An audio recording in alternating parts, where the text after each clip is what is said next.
en qué consiste la máquina conocida como Gran Colisionador de Iones, por favor. Bien, el Gran Colisionador de Hadrones es una máquina increíble, es la máquina científica más grande que el hombre ha construido, con dimensiones absolutamente increíbles. Está enterrada a 100 metros bajo tierra, tiene en un total de 57 kilómetros de conductos de aceleración y en su última etapa un gran anillo de 27 kilómetros de circunferencia, donde dos haces contrapuestos intentan hacer colisionan partículas elementales muy pequeñas que son los componentes de los núcleos de los átomos. Eso con la idea de lograr chocar estas partículas y lograr puntos de muy alta energía para poder reproducir en forma microscópica lo que sucedió hace 13.700 millones de años, disculpe, cuando se produjo lo que se llama el Big Bang. ¿Cuál era el objetivo original de la fabricación de esta máquina, que es quizás el evento de ingeniería más extraordinario de los últimos tiempos? Bien. ¿Cuál era el objetivo? El objetivo básico de esta máquina es, en realidad, tratar de entender cómo ha evolucionado el universo desde el momento del Big Bang hasta nuestros días y tratar de explicar cómo, de qué está compuesto todo, cómo funcionan todas las piezas elementales que componen el universo. Y el problema que existe es que existe una teoría que se llama teoría del modelo estándar, que tiene una formulación que anda muy bien, pero funciona si las partículas no tuvieran masa, o lo que significa aquí en la Tierra peso.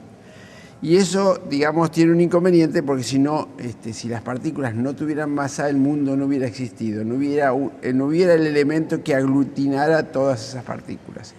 Y entonces el objetivo de esta máquina que está persiguiendo desde hace muchos años la ciencia, los físicos, es la búsqueda de una partícula que se llama bosón de Higgs, que es una partícula que predijo un físico, Peter Higgs, que es la que explicaría por qué las cosas adquieren masa y con ello explicaría, digamos, cómo el mundo, digamos, las cosas se han ido interrelacionando a posteriori.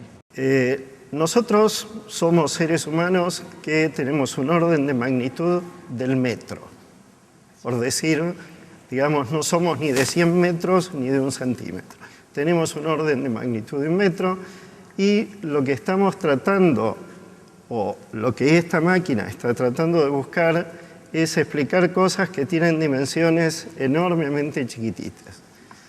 Entonces, podríamos hacer un descenso en dimensiones diciendo, bueno, nuestro cuerpo está formado por órganos, los órganos están formados por células, las células están formadas por moléculas, las moléculas están formadas por átomos, los átomos, que la misma palabra átomo significa indivisible, de ahí el origen etimológico en griego, se encontró que los átomos tampoco eran indivisibles, están formados por partículas más chicas, electrones y núcleos, y en definitiva los núcleos formados por otras partículas que se llaman protones y neutrones, que se creyeron elementales hasta hace 40, 50 años, y que a partir de entonces se explican como a su vez formado por otras partículas. Estamos en ese mundo de dimensiones infinitamente pequeñas que curiosamente para romper esos constituyentes necesitamos enormes cantidades de energía. ¿Es correcto lo que estoy diciendo? Sí, digamos, lo que realmente para descubrir esos componentes necesitamos realmente lograr desarmar o generar, digamos, los componentes del núcleo para poder verlos. Y para poder hacer eso, como se desplazan a velocidades muy grandes, necesitamos máquinas enormes para poder dar la oportunidad de poder sacarle una foto y para poder verlos, digamos, verlos de alguna manera en forma indirecta. Realmente, digamos, las dimensiones de estas partículas son extremadamente pequeñas. Es muy difícil tener una idea, pero para ilustrar a la audiencia, si la aumentáramos 100 billones de veces, o sea, es decir, realmente muchas veces, tendría el átomo completo, tendría el átomo las dimensiones de 10 kilómetros. Con esas dimensiones, o sea, con esa escala, el neutrón y el protón, que son los componentes del núcleo, equivaldrían a 10 centímetros, o sea, una naranja. Y a esa misma escala, el electrón, que es lo que circunda los núcleos, los quarks up y down, que son los componentes de los protones y los neutrones, equivaldrían a un granito de arena. Y encima hay otro componente que se llama neutrino, que equivaldría a la mínima expresión del polvo de harina. O sea que realmente 100 billones de veces aumentado equivalen a la mínima expresión del polvo de harina. Como comprenderán ustedes, es prácticamente nada. Es decir, el átomo es espacio vacío y de esas partículas son las que estamos tratando de hacer colisionar o que estamos tratando de estudiar. Esta máquina está tratando de dar a luz cuál fue el mecanismo de toda la evolución del universo. Usted mencionó que hay que sacarles una foto. ¿Puede explicar un poco cómo se le saca una foto? Para poder registrar qué sucede, o sea, cuando se produce esta concentración de energía, aparecen partículas que existieron en el instante inicial y desaparecen, entonces hay que aprovechar para sacarle una instantánea. Entonces la máquina en realidad lo que hace es, lo que se hace es encierra todo el lugar de la colisión con distintas capas de sensores, que son, cada una de esas capas está perfeccionada para un tipo de partícula en particular, de tal manera que uno va a ver las trayectorias dentro de esas cámaras y de acuerdo como sean las trayectorias, uno va a poder medir cuál es su energía, cuál es su característica, de tal manera de poder identificar. Y es una máquina que es de dimensiones absolutamente increíbles y realmente son maquinarias fantásticas. Es equivalente a una máquina fotográfica de 3 dimensiones con una resolución de 75 megapíxeles que saca 40 millones de fotos por segundo. O sea que estos detectores generan una gran cantidad de información que luego hay que analizar. Entonces, si uno quisiera hacerse una imagen de qué es lo que da esta máquina de fotos, son muchas líneas que salen desde el punto de la colisión y entonces hay que analizar según qué capas atravesaron, cuál es su curvatura, porque están cubiertas con un campo magnético para que, como las partículas cargadas dentro de un campo magnético se desvían, producen trayectorias curvas y en función de eso se puede calcular su velocidad, su masa, etcétera, etcétera. ¿Y qué información nueva tenemos a este respecto? Bien, desde que el colisionador empezó a funcionar en el marzo del 2010 en forma correcta, porque tuvo algunos inconvenientes, lo primero que se hizo fue demostrar o reverificar, para calibrar, para saber si la calibración del instrumento era correcta, es analizar y reclasificar todas las partículas que habían sido descubiertas hasta la fecha y que representan el modelo estándar, que son 12 partículas elementales. Eso fue verificado en muy corto tiempo, dándonos una idea de que la máquina funciona perfectamente y que además es un excelente instrumento porque es de última tecnología respecto a todos los otros aceleradores que habían existido. En solamente 2 años, el año pasado funcionando a la mitad de la energía para la cual fue construido, o sea, 3,5 teraelectronvolt. Teraelectronvolt es una unidad de energía. Y este año la aumentaron solamente a 4, siendo que la máquina puede funcionar hasta 7 teraelectronvolt. Y 4, entonces en la colisión tenemos 8 teraelectronvolt.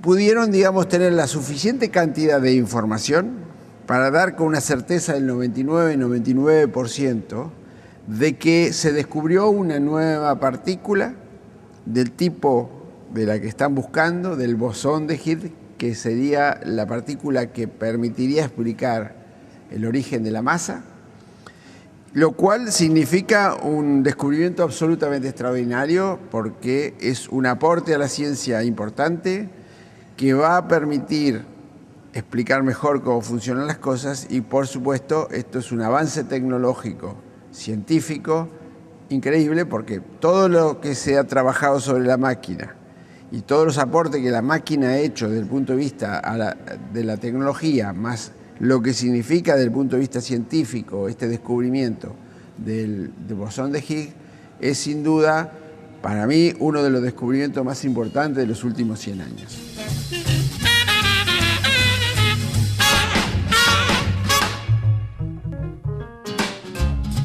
Podemos mencionar ahora algunas aplicaciones derivadas del trabajo, de todo lo que fue necesario aprender y desarrollar desde el punto de vista científico y tecnológico. Sí, en la construcción de esta máquina, me refiero. Digamos, de las muchas aplicaciones que se vuelcan cotidianamente, digamos, piensen ustedes que para desarrollar esta máquina, desde el proyecto hace 20 años hasta el día de hoy, han trabajado más de 10.000 personas del mundo entero. Entonces, desde el impacto en los profesionales que trabajaron, en los alumnos de los profesionales que trabajaron, o sea, en la sociedad, ha tenido ya un impacto directo. De los estudios de los aceleradores y los detectores, hay aplicaciones para mí muy importantes, como son la tomografía PET y la hadronterapia. ¿Qué es la tomografía PET? La tomografía PET es la primera aplicación de la antimateria para la detección de tumores y el seguimiento de metástasis. Es un tomógrafo, digamos, todos ustedes conocen el tomógrafo. Un tomógrafo permite ver el estado de los órganos internos de nuestro cuerpo, hacer secciones, es decir, conocemos lo que es la tomografía. El problema es una tomografía diferente de la tomografía Sí, la tomografía normal, convencional, entonces nos da la posibilidad de ver los órganos y analizarlos. Generalmente la tomografía convencional se hace con radiación en el rango de los rayos X. Exactamente. Como una radiografía. Es como una radiografía normal.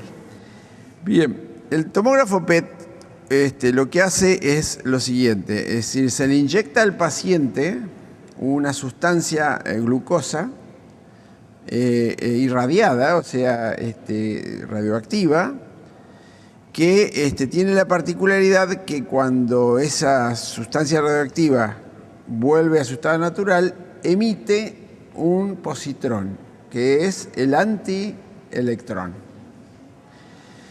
Entonces, se inyecta al paciente y como el azúcar es utilizada por el cuerpo en forma inteligente, el cuerpo la envía a los lugares donde hay una mayor actividad biológica. O sea, la concentra en esos lugares. Quiere decir que es una magnífica manera de iluminar los lugares donde existen una actividad biológica excesiva y, por supuesto, los cánceres tienen esa característica. Lo que hace, cómo se detecta ahora, cómo se puede ver eso, lo que sucede es que al desintegrarse la glucosa, es decir, al volver a su estado natural, emite un positrón y ese positrón inmediatamente encuentra un electrón y se aniquila, generando dos rayos en concordancia que son detectados por este detector. Y entonces eso nos permite obtener una imagen de la actividad biológica en el cuerpo, que superpuesto a la imagen de un tomógrafo normal, nos permite ver los órganos cómo están funcionando, si existe una anomalía en alguno de los órganos de todo el cuerpo. Esto es importante porque la mayoría de los órganos, la mayoría de los cánceres producen o generan una enorme metabolismo de la glucosa. Entonces, seguir la pista metabólica de la glucosa permite identificar exactamente el lugar, digamos, donde está localizado el cáncer y entonces la aplicación de la tomografía por emisión de positrones junto con una tomografía normal permite identificar, y una palabra que usted usa y que a mí me gusta mucho es tener un bisturí electrónico, directamente con el cual ir. Bueno, digamos, eso sería aplicándolo, digamos, luego con la hadronoterapia, que yo se lo voy a explicar. Lo que creo que tenemos que tener en vista, que es importante, es con un tomógrafo PET uno puede investigar todo el organismo de una sola pasada, digamos, con una sola sesión. Tiene la ventaja, digamos, que nos muestra el estado de actividad biológica. Se sabe que un 35% de los tratamientos de quimioterapia se realizan en forma equivocada, no funcionan correctamente, lo cual un tomógrafo PET es una herramienta extraordinaria, no solo para la detección, sino para el seguimiento de los tratamientos, ya que nos muestra si el tratamiento de quimioterapia está realizando los efectos que nosotros estamos deseando, ya que nos va a mostrar cómo se van reduciendo los lugares donde se han instalado estos residuos de cáncer. Así que para mí... No solo es una técnica de diagnóstico, sino que es una técnica de seguimiento. De seguimiento. Así es. De la terapia. Bien. ¿Qué tiene que ver el tomógrafo de emisión de positrones con, digamos, toda la física de partículas? ¿Cuál es el vínculo, digamos, que podemos encontrar? Bien. La física de partículas, digamos, el positrón es una partícula, es la antimateria del electrón, o sea que es una partícula. O sea que proviene de la física de partículas. El positrón fue enunciado por los físicos en los años 30. Sí, pero yo me refería sobre todo a cómo es posible disponer de un aparato para diagnóstico médico derivado de lo que uno aprendió con los aceleradores. Ahora, cuando se produce la aniquilación entre la antipartícula y la partícula que se emiten los rayos, se están emitiendo otras partículas y por lo tanto el tomógrafo está construido con la cámara fotográfica que es el detector. Es decir, se utiliza la misma tecnología que hay dentro de los detectores en el acelerador de partículas, se utiliza simplificado, más sintonizado para esta aplicación, haciendo un anillo alrededor en paralelo con el tomógrafo normal, como para ver esas imágenes de aniquilación y poder entonces ponderar cuál es la actividad biológica que existe dentro del organismo. Me gustaría mencionar que son muy pocos los tomógrafos por emisión de positrones en la Argentina. Están concentrados, en la mayoría están concentrados en Buenos Aires. Ahí creo que entre 14 y 16, no, exactamente, no sé bien cuántos hay. Hay en Córdoba y en Tucumán, en Córdoba y en Mendoza, y anoche... Y sabemos de que hay proyectos para instalar un centro de medicina nuclear en la provincia de Entre Ríos, y hay proyectos también de la provincia de Santa Fe para instalar un tomógrafo, por lo menos hay estudios previos, en la ciudad de Rosario, en un efector público de salud de la ciudad de Rosario. Esperemos que esto siga prosperando, es decir, Mar del Plata necesitaría uno, yo estoy bregando para que así sea. La zona de Santa Fe creo que también necesitaría tener uno, por lo menos uno. Creo que es una herramienta fantástica, se está utilizando con mucho éxito en el mundo. Piensen ustedes que tiene, en la gran mayoría de los cánceres, tiene la posibilidad de detectarlo con 10 años de anticipación, y ustedes saben que la prevención o la detección precoz de un cáncer significa el éxito del control. O sea que no solamente tener medicamentos que sirvan para el tratamiento, sino que tener herramientas para la detección son cosas importantes que debemos tratar de que existan. Y esto surge en forma indirecta de los aceleradores de partículas.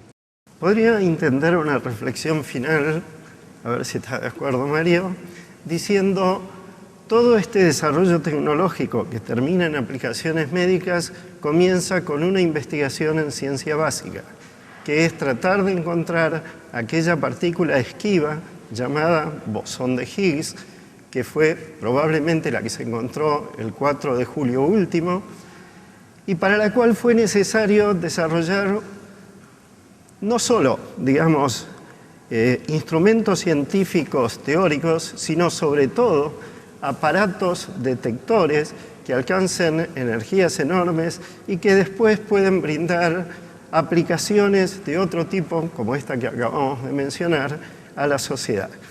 Es muy interesante esta relación desde la investigación científica básica que termina dando réditos aplicados a la sociedad, aunque lógicamente eso nunca ocurre de manera inmediata. La gente que estaba trabajando en el siglo XIX experimentando con la electricidad y el magnetismo, pasaron 50, 60 años hasta que vino una persona y se imaginó hacer una lamparita de las que son comunes hoy día. Es decir,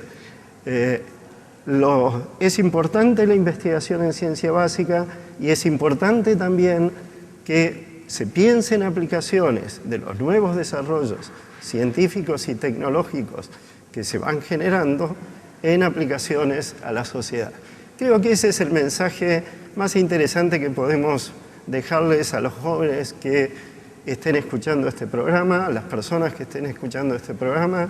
La actividad científica es una actividad como cualquier otra que solo requiere dedicación, ir poniendo un ladrillito encima de otro a lo largo del tiempo, y de esta manera se construyen las casas, las paredes, los edificios, como en cualquier otra actividad. Bien, pienso que...